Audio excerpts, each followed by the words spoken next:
Here are the reasons he's still single at 38. That can be considered on par with, "What's a nice girl like you doing in a place like this?"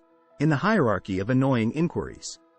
It might be worse than that for some people because there isn't a simple, intelligent, or standard response to the question, "How come a wonderful person like you isn't married yet?" You are friendly with people of the other sex, clever, attractive, well-read, and well-spoken. You are also financially secure. But, you may be in your 30s or 40s without ever having been married. So, in a letter to Single Life, Laguna Beach resident Peter, 38, had the following to say about it. "Even though I really like women and can relate to them well, I have never been married or shared a home with anyone. Whilst there have been numerous opportunities to do so with some lovely women, I have never felt inspired to make any kind of commitment despite having had many fulfilling relationships of varied lengths throughout my entire life. I wonder if it was motivated by a sense of insecurity I had. I feel like I'm painting a portrait of myself, and until I'm finished, I don't want anyone to see it in full." Newcomers typically ask questions like, "Why hasn't someone picked you up?" or, "What's your problem?" Do you feel too talented? Not too good, according to Peter in a phone chat. Not sufficient. I think it's more that I felt I lacked the necessary attributes to contribute, he remarked. I didn't feel like I could be practical about getting married until recently, but now I feel like I can talk about the idea. I was worried that I would let them down by failing to fulfill their expectations of a white knight. I know it's impossible, but I suppose you could call me a perfectionist for want of a better label. I want to show you the ideal gentleman, but I'm looking for the ideal woman. I do, however, become a little more practical about it as I age. He claimed that the white knight traits were centered around the concept of a secure environment in all aspects. He stated that to be a good husband and provider, he needed to be mentally and financially prepared. Peter, who works for a company that develops commercial real estate, described himself as being financially stable, clever, and in good physical and mental health. And he claimed that he had consistently had wonderful luck with ladies. He declared, "I love ladies, and I'm delighted to announce that they react well to me. I've been in a lot of really wonderful relationships. I didn't feel quite right for them, or the person wasn't quite suitable for me. That doesn't imply that such connections weren't satisfying. In actuality, those women ended up being very close friends of mine subsequently." Peter said that he still holds a dear belief that could prevent him from getting married.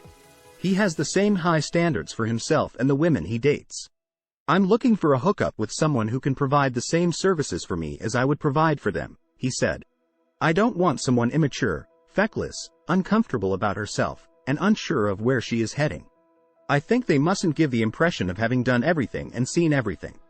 They ought to be somewhat independent and mature, but not jaded or disinterested. I struggle a lot with a woman's mindset of seeking a free ride. She doesn't have to be some kind of Wall Street whiz, but I respect a woman who forges her path. On my list, intelligence comes first. She should also be open-minded to new ideas and have a diverse range of cultural interests. Of course, I adore pretty women, but in a broader sense, I'm worried about the way they treat and respect their bodies. They don't have to be in the tens." He claimed that during his employment, he frequently encountered ladies and occasionally had married friends, who made up the majority of his friends, introduce him to new women. "The woman of the marriage usually wants to match, and occasionally they set me up," stated Stephen. "It's occasionally constructive and always with good intentions. Always appreciate that. It's one of the best ways to meet new people, and I think it's flattering coming from my friends. However," he added, "the majority of my friends are happily married, and they have given me a set of precedents for an excellent marriage. So it's tough for them to relate to my position of being a single person." Does this 38-year-old single man, whom some could regard as a dying breed, get asked that startling query in the second paragraph frequently? "I receive a more complimentary question more frequently," Peter remarked. Something along the effect of, "I'm amazed, why hasn't someone scooped you up?" But I believe that mindset is less prevalent now than it formerly was. Those who are older and single like me seem to be emerging more frequently. And I believe that's a positive thing since fewer terrible decisions are being made by people. Less of them are rushing into things. And as a result, marriages and homes where children are raised are more stable. Being older and never getting married used to raise a lot of questions, but I believe that perception has changed. All other things being equal, people like myself are seen as more valuable. People will appreciate you if you are taking your time to consider things, looking for a long-term partner, and making wise, sane decisions for your future. The phrase, "Geez, what's wrong with you?" is less common. What on earth are you doing, Peter, a decent guy like you, living alone like this? Adapting. He admitted, "There are times when I feel like I'll never achieve my goals and that I should embrace who I am and let others accept me, too." There, allow is the keyword.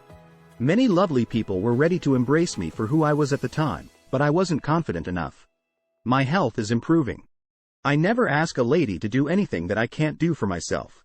Whatever relationship we have should be on an equal footing. Thanks for watching.